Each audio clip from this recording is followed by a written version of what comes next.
All right, everyone. Welcome to another episode of the HawksZone Rundown. Today's guest appearance will be from Gregg Bell of the Tacoma News Tribune and Seahawks beat reporter.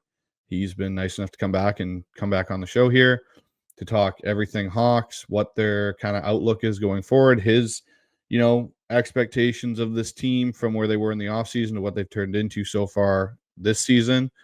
We'll talk about this defense's turnaround, Ryan Grubb and Scott Huff in this offense, and is there a way to salvage this group going forward and potentially them going into a 2025 offseason with some potential for some changes? And, what do those changes potentially look like? Personnel, coaching staff, and so forth. So we're going to get Gregg's opinion on all of that and so much more coming up on the HawksZone Rundown.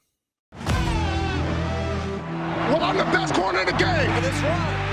What a run. Get off me. DK. Yes, sir. Hey, it's John Schneider with the Seattle Seahawks. And Washington's got a win. Leo Wilson to catch. Jackson, Smith, and Jigba. The Seahawks are going to host the NFC Championship. Every year, the NFL does. Is it going to be another 9-8? Mike Macdonald got to finish something for Seattle. They have to fix the offensive Part of his line. success and part of Ambition of being the LOB Want to hear? That's trading DK Metcalf. Play him aggressive. This is the HawksZone Rundown with Ryan and Bryce. Hey, everyone. Welcome back. I got Gregg Bell from the Tacoma News Tribune, also host of a show on KJR with Christopher Kidd, weekdays on KJR, I think it's 993 over there, or what is it there, Gregg? Yeah, 993 FM, yeah. Thanks. 993 FM. So, Gregg, thank you again for coming back on the show. I'm sorry. 93.3. 93.3. Perfect. Thank you. But yeah, Gregg, thank you for coming back on the show. And it's great to have you here. Thanks, Bryce. Happy holidays to you and everyone watching. Yeah, it's that time of year, and what better time to have the Seahawks be, leading the NFC West, to have a little bit of a cushion here. And unfortunately, we're going into Arizona, which is not one of our favorite places to play.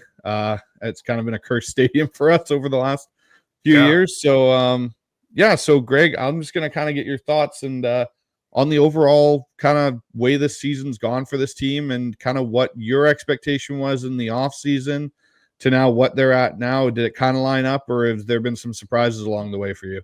Well, it has been very interesting to watch the new coaching staff and a rookie head coach. It's been a while. I think 2002 Raiders was the last time I covered a rookie head coach, and Bill Callahan. They went to the Super Bowl. And he kept everything the same under John Gruden, down to the play calls. And in the Super Bowl that year, Tampa Bay knew all the play calls because they didn't change any of the terminology, and they were calling out the plays during the game. I bring that up because it's exactly the opposite of what's going on with these Seahawks. Everything's new. All three systems are new: offense, defense, special teams, as most people watching this know. All the terminology, the play calls, how they're coached, how they're taught, how they're trained, what the walls look like in the building, how they stretch, everything is different. And so it took a while for that to take hold. The other thing I've been interested in watching the whole season was how much of the Baltimore Ravens defense of Mike Macdonald would the Seahawks employ in the first year. And he had big aspirations coming out, and he had to dial them back in late September, early October, because his defense just wasn't doing the basics. So he couldn't even get to the 200, 300, 400 level stuff because the 100 level stuff was malfunctioning. And I'm talking run fits, scrape into the right gaps, assignment errors. When he tried to shift and change looks for offenses at the snap, guys were going and running into each other or going the wrong way. I can remember the New England game. Tight ends just running down the middle of the field because they were caught in changing looks at the snap, and the Patriots quick snapped them. And we're catching them all over the place with big plays that Jacoby Brissett otherwise had no business making. So after a few games of that, Macdonald decided, I got to start simplifying and getting a good – let's focus on what we're good at doing. And, oh, by the way, let's get a middle linebacker who can actually take on blocks and tackle guys without 8-yard gains. Once they figured that out, and he was given a bad cast of middle linebackers, inside linebackers. Dotson wasn't stout enough. Baker wasn't stout enough nor healthy enough. That's what Macdonald inherited from the offseason acquisitions by John Schneider. And it took him half a season to, one, figure out they couldn't play his defense, and two, get rid of him, then get somebody else in there who could. And that's how Ernest Jones showed up. Jones has been a revelation for them. Jones has given them the baseline run defense that allows Macdonald to now start branching off and doing the tricky stuff. The interception we saw in the Meadowlands by Leonard Williams, I think we all can see by now, was not a conventional defensive play call. Nose tackle, fake rushing, and dropping into coverage over the middle. A lot of teams do that with linebackers, and in fact, the Vikings did it to Aaron Rodgers in London for a pick six by a linebacker in the beginning of October. And Mike Macdonald saw that film and said, you know what? We're going to put a tweak on that. Rodgers probably went to school on the linebacker fake mug blitz and dropping into a middle hook zone. So I'm going to do it with a nose tackle because he may not have seen that yet. And you can bet that Macdonald went through all the game film of the Jets to find out that he hadn't seen that yet. That's why Rodgers didn't see Leonard Williams. And that's why the game went 21-13 instead of 28-7. So it's those kind of tricks that I don't think he would have done that in the beginning of October, Bryce. He wouldn't even have called that because his team was having so much trouble just doing the basics. But Ernest Jones has been a settling and revelation force. Leonard Williams, he's playing exactly how Macdonald wants to play a premier defensive lineman by all over the place. He started that game outside. He was the nose tackle for the epic play with the interception return. He was back outside beating tackles for 2 sacks on the last drive of the game for the Jets. That's the kind of stuff he's wanted to do all season and only recently got to it. So all that saying, it took half a season to get to what Mike Macdonald wanted, and he still hasn't gotten the full playbook yet, right? They're probably like 85% of what all he wants to do. They were about 50% through October. So in doing all of that, you're going to give up 200 yards rushing at times, and you're going to give up 40-plus points to the Lions, and you're going to lose games. And so all of that being said, they've been on track. The one outlier that caused concern was the loss to the Giants and the fact that they didn't run the ball at all and they didn't even give Kenneth Walker but 5 carries. That raised a lot of alarm bells internally on what are we doing here? And they had to circle the wagons and reassess themselves after that game. Aside from that, though, this is almost as you might expect a first-year regime to do. Now that their defense is allowing 13 and 6 points the last 2 games, and if you count the Rams game, 13 in regulation, but the defense allowed, that'll win you most games. And that's why they're above 500 at 7-5 right now. So one thing I wanted to touch on there, Greg, that you mentioned was about the linebackers. So we kind of knew when we hired Mike Macdonald, he was kind of known as the linebacker whisperer a little bit, you know, what he had done with turning Patrick Queen around in Baltimore and getting Roquan Smith in there and how that kind of transcended that Baltimore defense in a lot of ways. And you speak to Ernest Jones coming in, but you made an interesting point there that, you know, he kind of got handed Baker and Dodson. So in regards to the offseason here, was a lot of these player acquisitions more John Schneider than it was coaching staff and, you know, the pro scout department meeting together, having those discussions? Was it more John saying, here, this is what I'm giving you, where, say, going into next offseason, that might change and it might be more safe from Mike going, these are what I need? This is exactly what happened, Bryce. Macdonald was too busy painting the walls and moving his wife and dog across the country and hiring 21 new assistant coaches, a defensive coordinator, a special teams coordinator, and a defensive coordinator. That's what he spent his offseason doing. Now, he got here the 1st of February, and they were already in pro day and pre-combine mode by then. The personnel staff had already drafted and had the draft ready for 24 months before that, so he wasn't a part of that. And then free agency began about 4 weeks after he arrived, and he was still assembling the staff. It's the first time in the 20 years I've covered the NFL that a coaching staff didn't go to the combine. I know it's become a little more in vogue with the 49ers and Rams staffs lately not doing it, but the Seahawks had never done that until last year. And so it was also the opportunity for John Schneider to assert himself as in charge for the first time. For 15 years, the personnel ran through Pete Carroll, the personnel acquisitions and decisions. So Schneider had a chance to flex a little bit, on his own and some independence, and he took it and he did it. Not to say he excluded Macdonald, but Macdonald was too busy doing coaching and establishing the team things. I mean, Bryce, they spent March trying to put down the practice schedules and how they're going to practice in May, June, July, August. So he didn't have time for it, frankly. And he counted on a GM who'd been here for 15 years, and a personnel staff has largely remained intact with a few defections such as Federer and others. But that was an incumbent on everyone else was new. So the incumbents got to pick the personnel while everyone else was new, was figuring each other out and hiring and setting down foundation. So, yeah, obviously in retrospect, he wouldn't have picked Tyrell Dotson on a one-year contract to be his middle linebacker, nor Jerome Baker to be his weak side linebacker.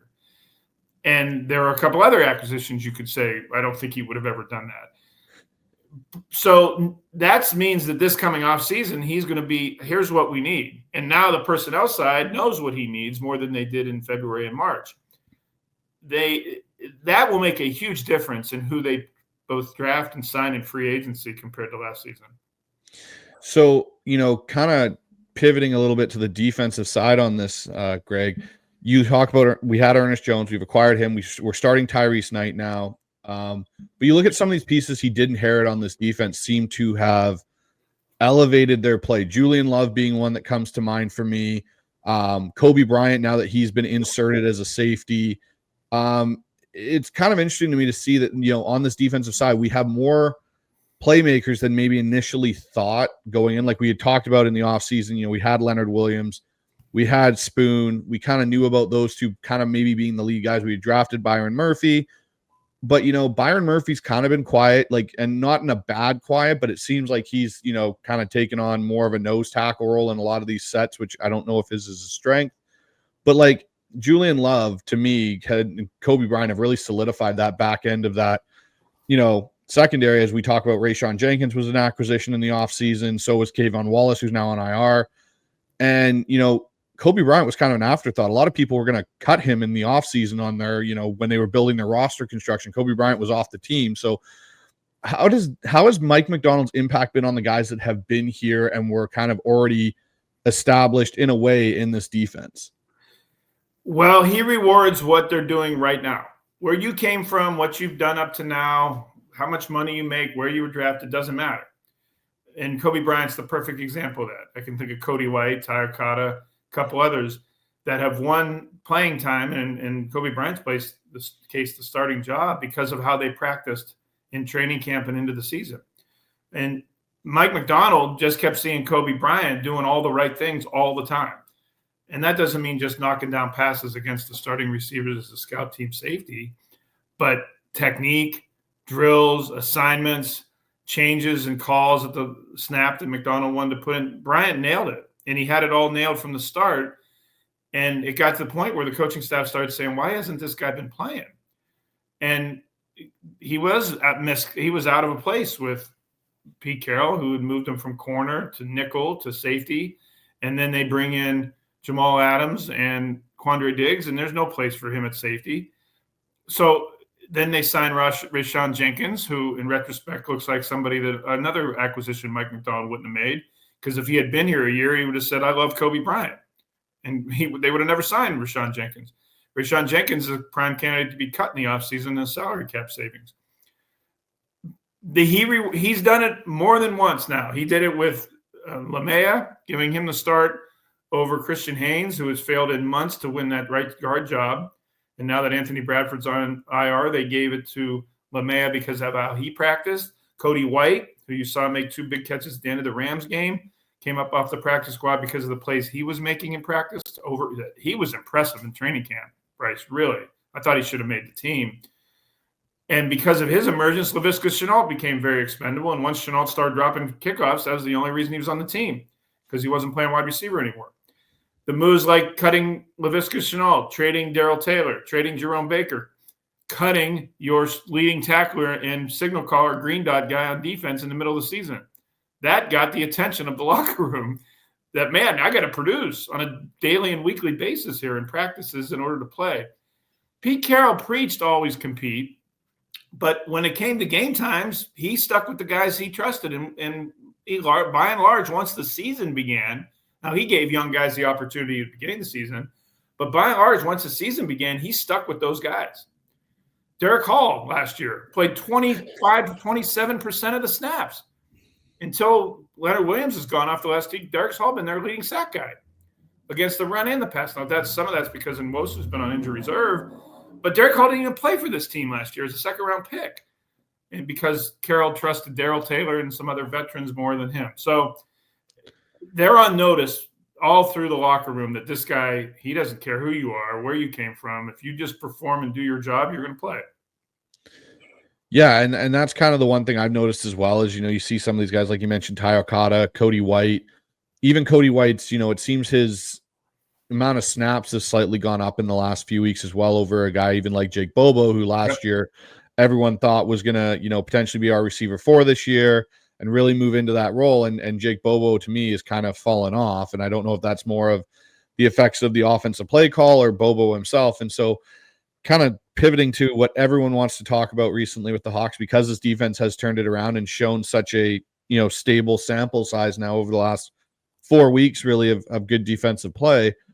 What do we make of this offense and the hire of, Scott Huff and Ryan Grubb and the direction this offense is going as a whole? Because the offensive line hasn't gotten any better, and we kind of figured it might struggle because they didn't bring in a lot of pieces to help reshape it. But it's kind of worrisome, the amount of, lack of run game that we have, and we have a good set of backs in Charbonnet and Ken Walker, and Gino's stats, even though he's playing well and carrying this offense in a lot of ways with yardage and stuff, his touchdown numbers and interception numbers are almost equal. His red zone turnovers seem to have spiked.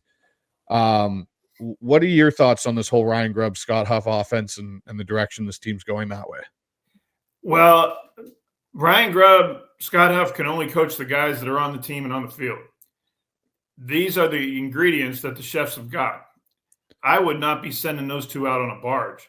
Let's give them a chance to have a full couple seasons and an off season of acquiring their guys and establishing their system, and foremost, getting offensive linemen who can push somebody at least a yard off the ball. The reason why the calamity of 5 plays from the 1 yard line against the Jets was because none of those 5 plays did they get any Jets movement off the ball. In the short yardage problems, they're just about 50% converting on 3rd and 3 or less. That's because they get zero push on the offensive line.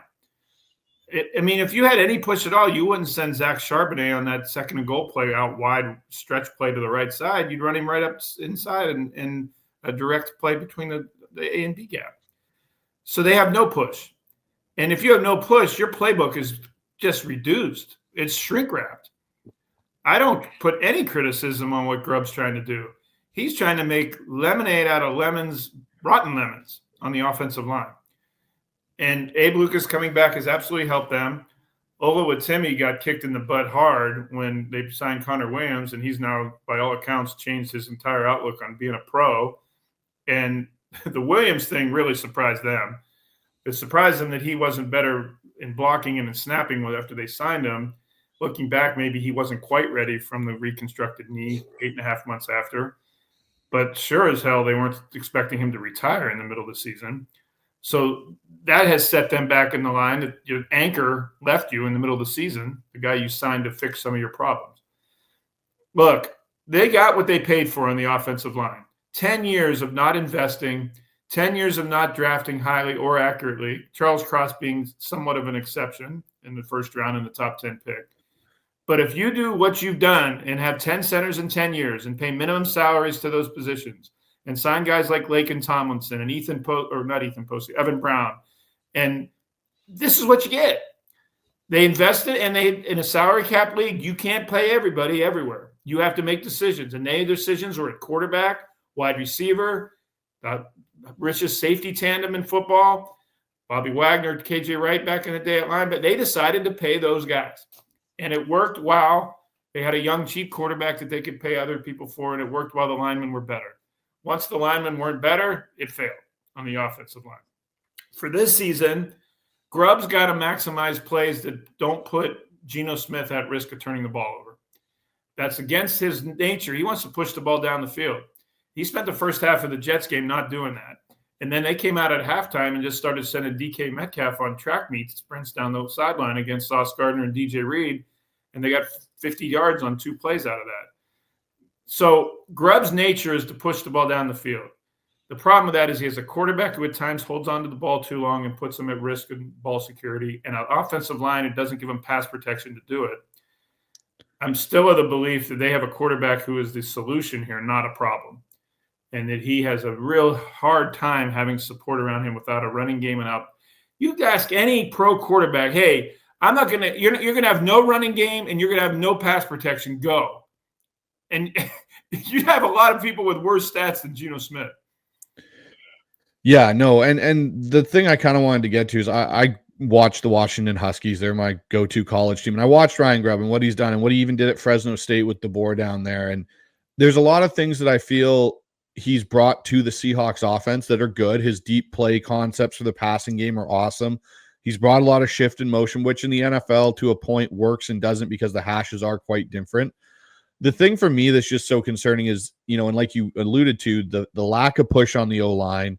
And part of it is definitely player acquisition has been horrible because they basically, like you said, for 10 years kind of put lipstick on a pig because you had Russell Wilson that could run around and escape a lot of the deficiencies, even though sometimes he'd cause his own problems.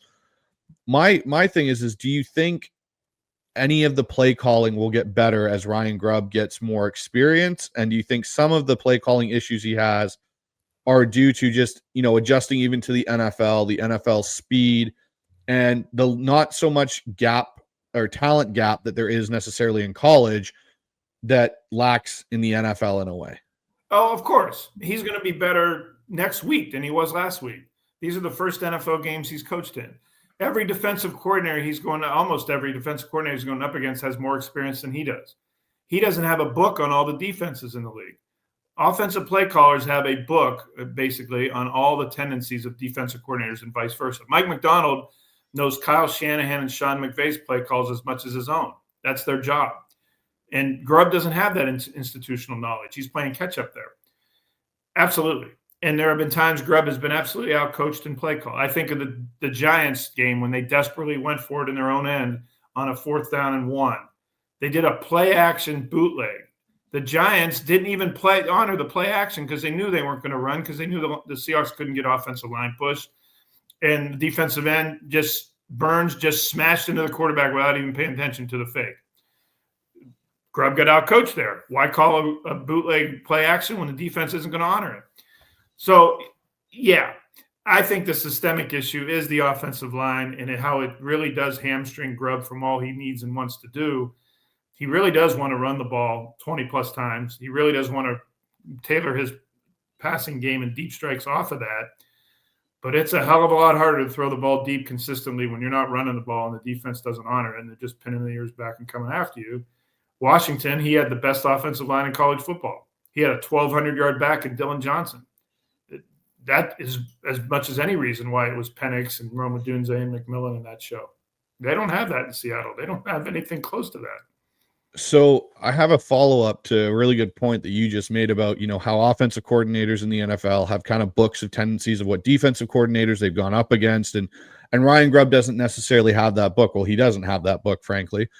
Do you think that is maybe a fault of, Mike Macdonald and John Schneider for not necessarily hiring a more experienced staff around him that has NFL experience to help him and Scott Huff adjust maybe quicker to it? Like, whether you hire a guy that's been, and I know they hired Jake Peets, but maybe somebody that even has more experience than that, kind of like how they did Leslie Frazier for Mike Macdonald and to be his kind of guidance, maybe someone like that on the offensive side for Ryan Grubb. Do you think they missed there potentially? Well, Bryce, I don't think they missed. I don't think it's a fault. I think they took a calculated risk and said, this is the cost of doing business of hiring a college first-time play caller. And that is what comes with it. You get the innovation, you get the fresh ideas, you get the ideas that the Seahawks didn't have, but you also get the flip side of not having the experience in the book. That's just part of the deal. If you wanted to hire a coach, you knew that was going to happen.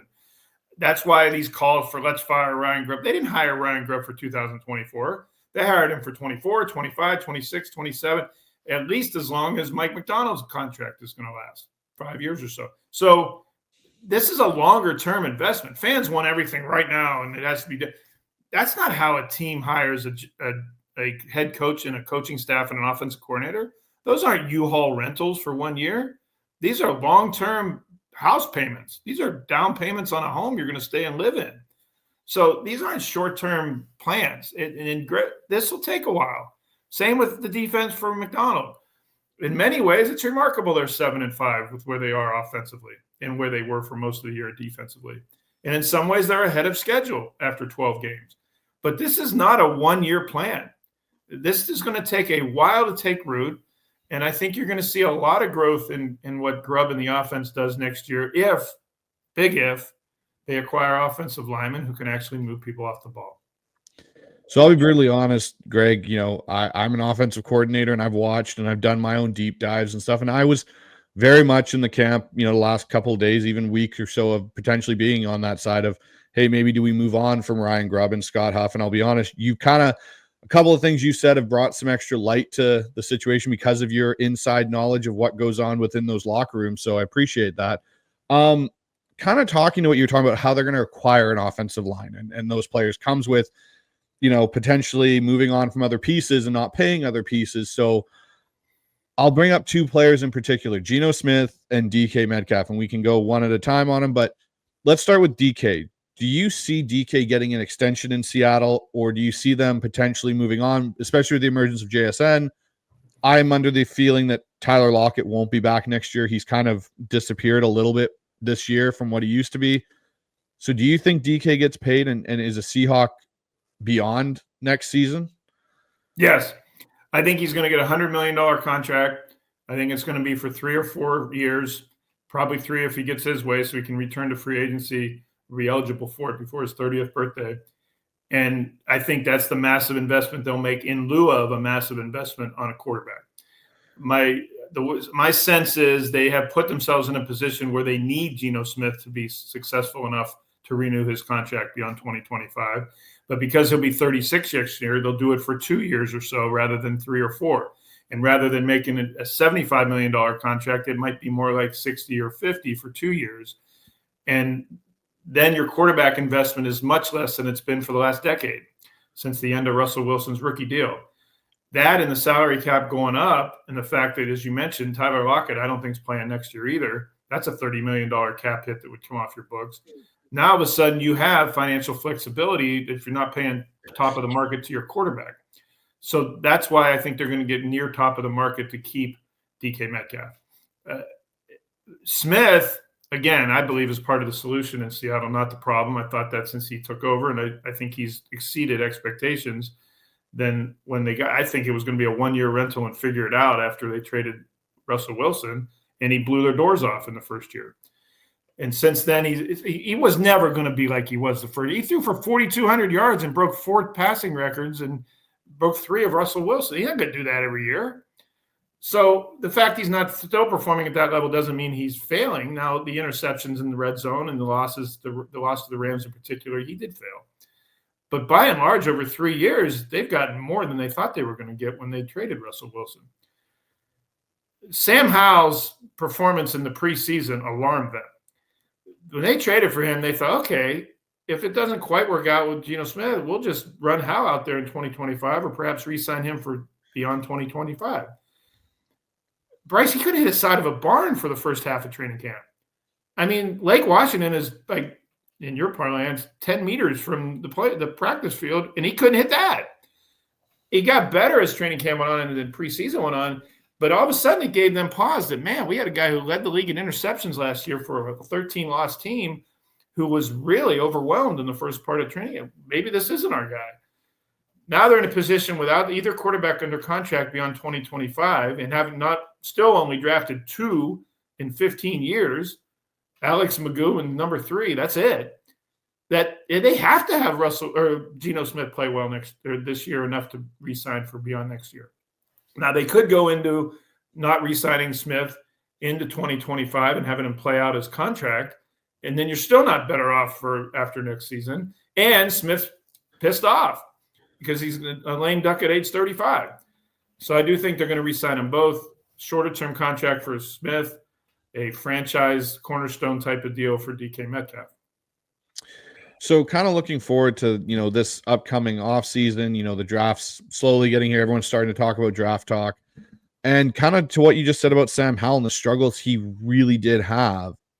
Do you think Seattle, I know everyone's talking about how this quarterback class isn't that good at the top end. You've got maybe one guy that kind of might be up there. Maybe Cam Ward's another one, and Shedeur Sanders. Do you think John Schneider, because there may be more quarterbacks that are, developmental prospects in that second round to fifth round range, do you think he actually invests in a quarterback this year potentially? Or do you think this is that ongoing thing of, I want to draft somebody, I want to draft a quarterback, but then just doesn't, and they roll with Howell and Geno on a 2-year extension into the following year? Well, I thought they were going to draft a quarterback the last 3 years. I really thought they were going to last year. It really surprised me that they didn't, and that's why I asked Snyder the question after the draft, what's your long-term plan at quarterback? And he got all ticked off about it. But what is their long-term plan at quarterback? That question still applies. It's going to apply after this season ends. It's going to apply before the draft starts next year. And when they don't draft another one, it will absolutely apply. People forget that Russell Wilson was a third-round pick. And in that, going into that 2011, 12 draft, 12. 12, yep. Nobody was saying, oh, too bad the Seahawks aren't at the top of the first round so they can get Russell Wilson. Nobody thought of Russell Wilson that way. So what Shedeur Sanders, Cam Ward, or whoever else, they may not be the guy anyway. They may not be the guy for anybody. The first round, they're not going to pick a quarterback because they're going to pick in the high teens or low 20s. And anyone who can get a quarterback who can help you right away is not going to be available then. And that's the same reason why they haven't drafted a high quarterback recently anyway. I was told that they were really intrigued by Anthony Richardson, and it would have gotten really interesting if the Colts hadn't picked him right above them when they ended up checking Devin Witherspoon at 5 last year. But to answer your question, I think they are going to draft a quarterback, not one to play right away, but one that can develop under a 2-year deal, that maybe the extension they give to Geno Smith. And then by 2027 or so, Smith is 37, going on 38, and he yields to that guy you drafted. But that's a dice roll. The second-day pick, there's no guarantee that's going to be the guy who's ready to do it. Now, Wilson worked out splendidly, but look at what they've put themselves in this position of. Who right now is better than Geno Smith that they can either afford or want to have? Daniel Jones? Really? Who are they going to draft that will produce better than Geno Smith right away? Probably nobody.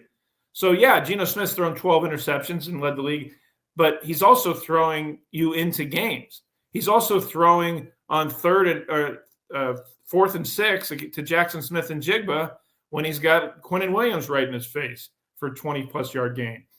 And 3rd and 8, he's throwing. He avoids sacks on 2 sides to DK Metcalf against the Cardinals and throws for 18 yards to get you in position to kick the clinching field goal.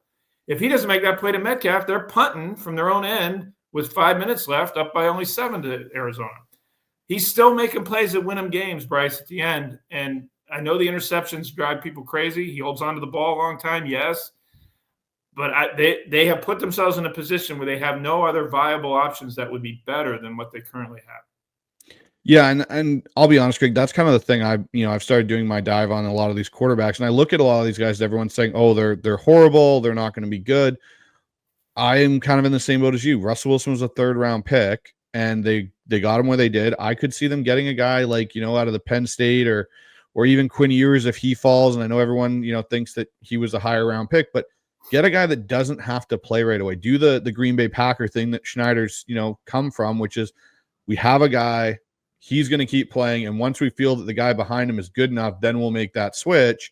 It's worked pretty well for Green Bay. Yes, I know they've gotten quarterbacks in the top part of the draft or in the 1st round, but it's something I'd like to see Seattle start doing. Speaking also on that offseason, who are some guys on this roster currently you don't think will be back that'll be cap casualties or guys they may even potentially try and trade if they can? I think of Draymond Jones. We just talked about Tyler Lockett not being on this, but who are some other guys you think that maybe won't be back? Draymond Jones is one $50 million contract. He still gets beat on contain almost every game, multiple times. He did against the Jets the other day. Macdonald talks him up quite a bit and saying he's had a good run of games recently, but I don't see it for what the investment's going to be, and that's a backloaded contract that's going to get more cap expensive as it goes on here next couple of years. Lockett has really hinted strongly that he's not playing long term. He's got one more year on his deal after this one. As I mentioned, his cap number is like $30 million or so. He wouldn't play under that anyway. But he's not in a position where he'll sign an extension to make it a more cap-friendly number next year. I could see him maybe not playing next year. He hasn't told me that. I haven't asked him yet, but that will come up here in the next month or so. I don't see Rayshon Jenkins as fit. I thought Jenkins started off really well against the run, being really aggressive, coming down the lanes and the tunnels and making tackles. And then that fell off quite a bit, and he missed a lot of those tackles. He's not quite as good at pat coverage, and definitely not as good at pat coverage as Kobe Bryant is. And, man, does Mike Macdonald love Kobe Bryant. He's here to stay as a starting safety next to Julian Love, who you've made one of your pillars on the defense. So Jones, Rayshon Jenkins, Laken Tomlinson is only on a one-year deal. He won't be back at left guard. You have a decision to make at right guard. You have a decision to make at left tackle for the future. Do you want to give him Charles Cross's fifth-year option as a first-round pick? They have not done that. And habitually, you have to go all the way back to it might be Russell Okung, the last time they re-signed a offensive lineman that they drafted beyond his first deal. And you call it Ethan Posick? Maybe, but Ethan Posick was on his third position before he finally stuck as a center. That's the only other one I can think of. So what do they do with Cross long term? I think he's been the one constant in the offensive line who's been both available and effective. I think Abe Lucas has been the better tackle, but he's just hasn't been healthy the last season and a half. The question at running back is it really baffles the wrong word. It was interesting, and they're still paying for the fact that they drafted two running backs in the second round on back-to-back years. And I don't know why they drafted Zach Charbonnet. He's not quite as physical as you might think for his stature. They use him as that because he's the guy they use in short yardage and goal line, and it just drives me nuts why number 9's not on the field when they got to score touchdowns. But I think that was a mistake. That's a second-round pick you could have used on an offensive lineman. Oh, by the way, D. Eskridge was a pick that you could have used on Creed Humphrey. I'm sorry to bring that up yet again. But there's two examples of picks at the top, second-round picks, who you absolutely missed on helping your offensive line. And that hurts year over year. Do it once, okay, but do it multiple times, and now you're starting to really degrade your ability to upgrade at cheap rookie deals. So look for them to draft heavily on the line of scrimmage at the top of the draft next year and get a quarterback developmentally afterwards. Uchenna Nwosu needs to produce. I'm not saying that he's not going to be around, but he needs to be available and productive. That's what Macdonald says, and he's already shown that. I'm not saying they're going to cut Nwosu, but he needs to show out here when he comes back off injured reserve. He's only played 20 snaps all year. He has a $54 million contract that he's played about 3-4 games on over 2 years. And Macdonald doesn't have an institutional knowledge or relationship with him. That's the other thing. Pete Carroll would keep Nwosu no matter what. I mean, it's his guy. Southern Cal guy from Southern California. And Macdonald doesn't know anybody from anybody. What are you doing for me right now? What have you been doing for me since training camp started? That's it. That's his relationship with his whole team. And if you aren't producing, see you later. Ask Visca Show and ask Darrell Taylor. So the size of his contract, the fact that Mafe and Hall have been so productive, look, Nwosu needs to make a push here at the end of the season. So the other guy I was going to bring up that, because he's kind of lost his job that we all thought he was going to be in that secondary is Trey Brown. Trey Brown has lost that job. Do you think he's now out of the future plans for Seattle? Because I believe next year he is a free agent. I think that's right. He was a restricted free agent, I believe. Yeah. We re-signed him on, so he'd become eligible for unrestricted free agency. In the immediacy, I think he should be their kick returner, by the way. I agree with you there. I think that's what's going to happen Sunday in Arizona. I don't think D. Williams is going to be doing it either. And I was a little surprised Williams is still on the team. But, I like Williams personally. I love his story. I've written about it. I've talked to his people back in Georgia, his high school coach, and where he's come from. But Trey Brown's been one to return kickoffs for about 2 years. I talked to him at one of the training camp scrimmages, and he was just itching to go do that. Wouldn't surprise me if it's Kenny McIntosh and Trey Brown now back at returning kicks for a while. Brown's an interesting case. The previous staff loved him. They loved his ball hawking. They didn't mind that he was a shorter stature guy, smaller guy, and he is not. He's fallen out of favor. I mean, Josh Jobe passing Trey Brown is not a good sign that Trey Brown's going to be around for a while.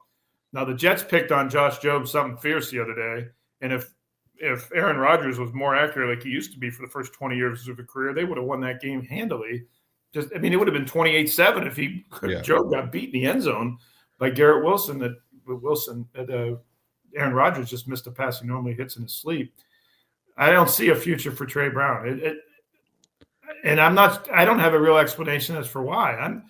From what I've seen of Josh Jobe, who has flashes at times and is good at sticky in coverage, but not so much better than Trey Brown that I think you should jettison Trey Brown, but they're going with Josh Jobe.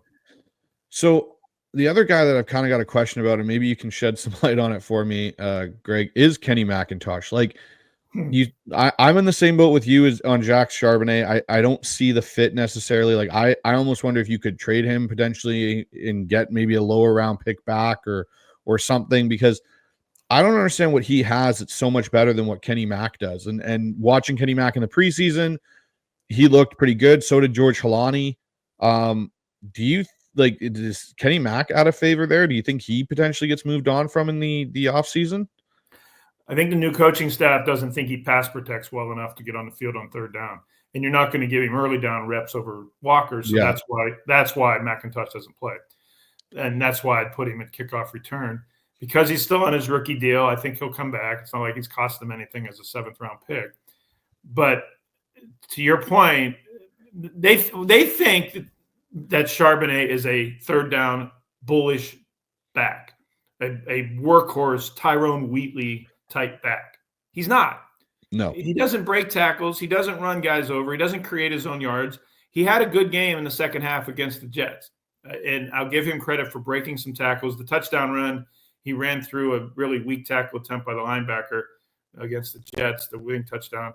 It helped that Abe Lucas just fell down and got in the way of the linebacker accidentally.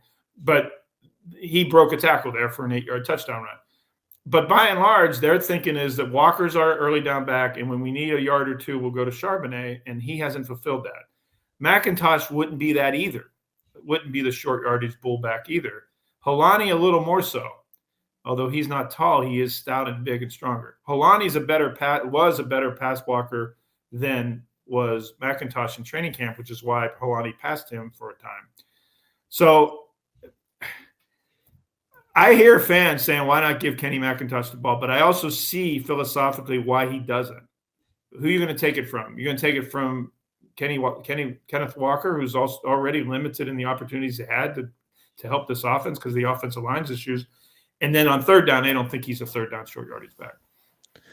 So the last question I'll ask you here, Greg, we talked about personnel changes potentially. Do you see any changes happening to this coaching staff in the offseason at all? Or do you think they roll it all over again, like you said, to give it some more continuity? You know, it's a longer term outlook with what they've done. Do you see anyone potentially being, moved on from? I could see Carl Scott getting looks as a defensive coordinator somewhere. He has a huge rep around the league. There are a lot of Alabama alums that love him that are around the league. As we know, Alabama turns out a couple dozen every year into the league. And his rep is such that I think he'll get looks as defensive coordinator. And, of course, Mike Macdonald and John Schneider would let him go take that job from being a secondary coach here right now. Man, there's some people in the locker room that love Carl Scott. It helps also that he's the only holdover from last year, so he's the most familiar one to everybody who's here for more than 6 months. That's be the one departure that wouldn't surprise me.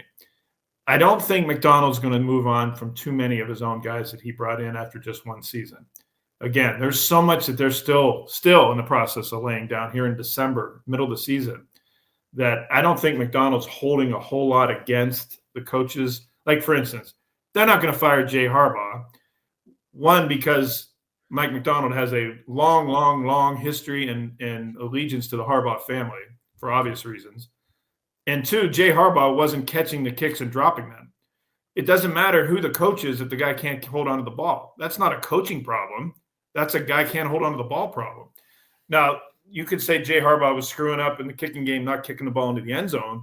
But I thought during the game, Jason Myers was trying to do that. And in fact, did it twice, once for a touchback and once the Jets actually returned it a couple of yards deep and he brought it out. But the winds in the Meadowlands, Bryce, I don't know if you've ever been to that stadium. The newer stadium, less so than the older stadium, but the winds swirl because there are no hills from like there to about Mississippi River time. I mean, it's though the Appalachians get in the way, but I mean, there's hundreds of miles of flat ground. Yeah. And every time I've been there, even on a clear, warm day, there's wind in there. And Jason Myers and Michael Dixon talk about this in that stadium, that the winds are really tricky because they swirl. You can't get it. It's not like it just blows in one direction the whole time. Rodgers made that excuse after the game on his overthrows and saying it was the wind. Geno Smith threw against in the same wind. But Myers, I thought, was trying to boot it out of the end zone as far as he could, and the wind kept him from doing that. That's not a Jay Harbaugh fault.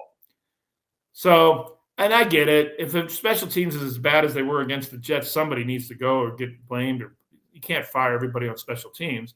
So let's go and ask the special teams coach. I don't see Mike Macdonald doing that. Okay, so one thing I'll follow up with is playoffs or no playoffs for this team. Do you think, given their next 5 games, they've got obviously the Cardinals this Sunday, the Packers at home, the Vikings, the Bears, and the Rams, do you think this team, because it seems like the way it's based is whoever wins the NFC West is going to get in, because I don't think if you don't win the division, you're getting in based on how these other teams are playing. You know, you look at the NFC North, they're going to have 3 teams probably in the playoffs as it is. Right. So do you think this team down the stretch, what would you kind of predict? What is your prediction for how this team finishes out? Well, it's not just Arizona and the Rams that they have to play. They got a big problem with Green Bay and Minnesota back-to-back at home. That's a big problem for them because Minnesota and Green Bay both can do things offensively to kill the Seahawks. Now, the fact that the Seahawks have been so much better against the run is going to help them in those regards. But those 2 games back-to-back can be a real problem for them. 2 weeks ago, Bryce, I'd have told you they're not making the playoffs. But I didn't foresee the NFC West just going this way. And I didn't see the 49ers just going complete chicken little and sky has fallen, start over like all of a sudden they are. Now Christian McCaffrey's hurt again.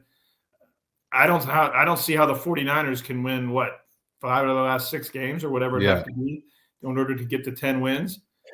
I think 9 wins can win the division. And I think it's going to come down to Seahawks at Rams, the final game for the division title. And if the way they're playing the run right now and the way they're playing defense, and heck, the way they played defense against the Rams the first time should have been good enough to win. If Geno Smith doesn't throw 2 interceptions in the red zone, they allowed 13 points in regulation to Sean McVay. What Seattle defense has done that? So that was before Ernest Jones was rolling and Leonard Williams was rolling and Kobe Bryant was truly in the starting lineup. And they held him to 13 points with that. So if this defense continues to play like they do, I think they beat the Rams in the finale to get into the playoffs and unbelievably have a home playoff game as a 3 seed. Not quite as unbelievable as a 7-9 Beastquake year, but this would be a quantum leap ahead of where everyone, including I think they, thought they'd be at this time at the Mike Macdonald regime. Again, I want to say again, they are going to be better than they are right now. They can't get much worse on the offensive line. Grubb's going to be better, and their defense he's going to give them the full meal deal next year. And there's a lot of promise on where they can become defensively. They have held the Rams to 13 in regulation of defense, 17 to the 49ers when Christian McCaffrey was healthy, 13 to the 6 to the Arizona Cardinals, and really 7, you could say, to the Jets because they handed them 14 points. So McDonald has them humming on defense enough that I think they win the division by beating the Rams on the final day. I'm okay with that prediction. That's good with me. If they play the Rams, and it'll remind me very much of that year they made the playoffs and had Beastquake because it came to the last game against the Rams. Right. So I'd be all for that. Well, Greg, I'd love to thank you for your time here. It was great having you back on the show and to talk Hawks and get, all your insight that you have from being in that locker room and around those guys all the time. So why don't you tell our listeners everything you got going on, from the radio show to articles, wherever anyone can find you? Thanks, Bryce. On newstribune.com, on Twitter X, whatever the kids call it now, at GBell Seattle. And my show on 93.3 KJR FM is 10 a.m. to noon every weekday. And you can download the iHeartRadio app, search for the Gregg Bell Show with Christopher Kidd. It's on there, or 933kjr.com. You can find it on there as well. Thanks for letting me plug that. Well, thanks again, Greg, for coming on. It was great to have you on. And for everyone else on our YouTube channel or Spotify or wherever you find us, HawksZone Rundown, like, subscribe, go to our store, check out our store that we've got with our cool hats that we've started to bring out here, which is I like that. Looks good. That's like a good Christmas gift there, Bryce. We will we'll send one for you, Greg, for coming on all the time. We got a couple for him, so we'll get one for you as well. So thanks, everybody, and have a great night. Happy holidays. Thank you.